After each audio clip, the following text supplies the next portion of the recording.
Dans le récit de la création, la relation entre l'homme et la femme est décrite comme une union sacrée, où l'homme reconnaît en la femme une extension de lui-même, une compagne destinée à partager sa vie et à compléter son existence.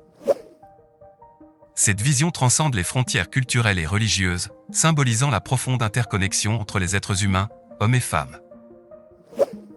La femme, depuis les temps les plus anciens, a été célébrée comme la source de la vie, la gardienne de la famille et la gardienne des traditions. Elle incarne la maternité, l'éducation et l'évolution de l'humanité.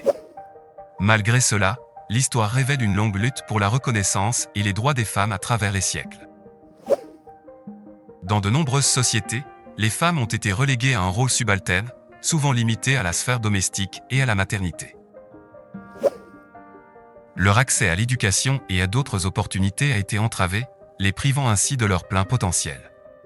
Pourtant, les femmes ont toujours été les piliers invisibles de la société, contribuant à son progrès et à son bien-être de manière inestimable.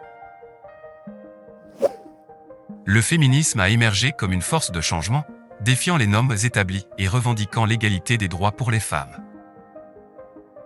Des pionnières telles qu'Olympe de Gouges et les premières militantes ont posé les fondations d'un mouvement qui a transcendé les frontières et les générations. Le féminisme n'est pas seulement une quête de droits légaux, mais aussi une lutte pour la reconnaissance de la dignité et de la valeur intrinsèque des femmes en tant qu'êtres humains. La notion de parité, visant à assurer une représentation équitable des femmes et des hommes dans toutes les sphères de la société, est devenue un principe fondamental de la lutte pour l'égalité des sexes. Reconnaître la diversité des expériences et des contributions des femmes est essentiel pour construire un monde plus juste et équilibré. Cependant, certaines interprétations du féminisme et de la quête de parité ont suscité des débats et des controverses. Certains craignent que ces mouvements ne remettent en question les structures traditionnelles de la société et ne menacent les rôles traditionnels assignés aux hommes et aux femmes. Il est important de reconnaître que l'égalité des sexes ne signifie pas la domination d'un sexe sur l'autre, mais plutôt la reconnaissance mutuelle de la valeur et de la dignité de chaque individu, indépendamment de son genre. La diversité des opinions et des expériences enrichit le dialogue sur l'égalité des sexes et encourage un examen critique des normes sociales et culturelles qui limitent le plein épanouissement des femmes. En célébrant la Journée internationale des femmes le 8 mars de chaque année, nous honorons les réalisations des femmes tout en nous engageant à poursuivre la lutte pour l'égalité des droits, la justice et le respect pour toutes les personnes, quel que soit leur genre. Jésus-Christ a choisi parmi les descendants d'Abraham 12 hommes pour travailler ensemble. Ces hommes, également connus comme les disciples, ont joué un rôle crucial dans l'évangélisation en défendant, prêchant et propageant son message. Ils sont appelés des apôtres, chargés de fonder des églises là où elles n'existaient pas encore, et de défendre fermement la doctrine qu'ils ont reçue de leur maître.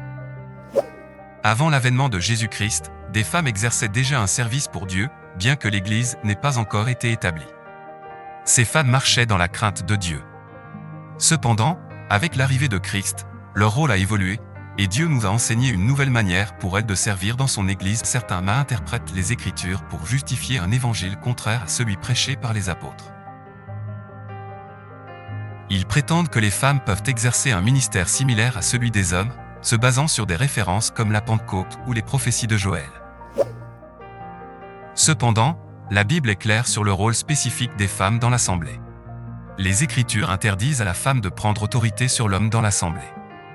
Ce n'est pas une question de discrimination, mais une application stricte de la parole de Dieu. Aucune femme disciple de Jésus-Christ n'a été chargée de faire d'autres disciples comme les apôtres le faisaient. Le ministère des femmes est valide, mais il diffère de celui des hommes. Elles peuvent témoigner et partager la bonne nouvelle, mais elles ne sont pas mandatées pour enseigner devant les hommes dans l'Assemblée. Même si des femmes ont témoigné de la résurrection de Jésus-Christ, cela ne fait pas d'elles des ministres de Dieu devant les hommes. Les Écritures mettent en garde contre tout évangile différent de celui enseigné par les apôtres.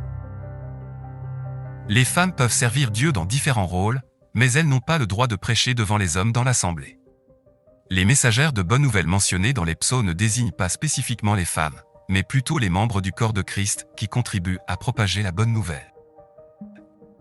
L'armée mentionnée symbolise ceux qui protègent et défendent la vérité de Dieu. Le rôle des femmes dans l'Église est important, mais il est distinct de celui des hommes. Les Écritures nous guident sur la manière dont chacun doit servir selon le plan de Dieu.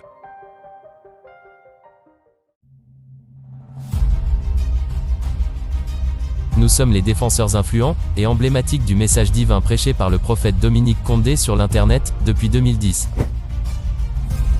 Nous, étant les jeunes révolutionnaires de la Sainte Doctrine, nous avons créé des plateformes sur Internet pour ne parler que du bien de la Sainte Église et débattre sur certains points difficiles de cette doctrine qu'on ne comprend pas facilement.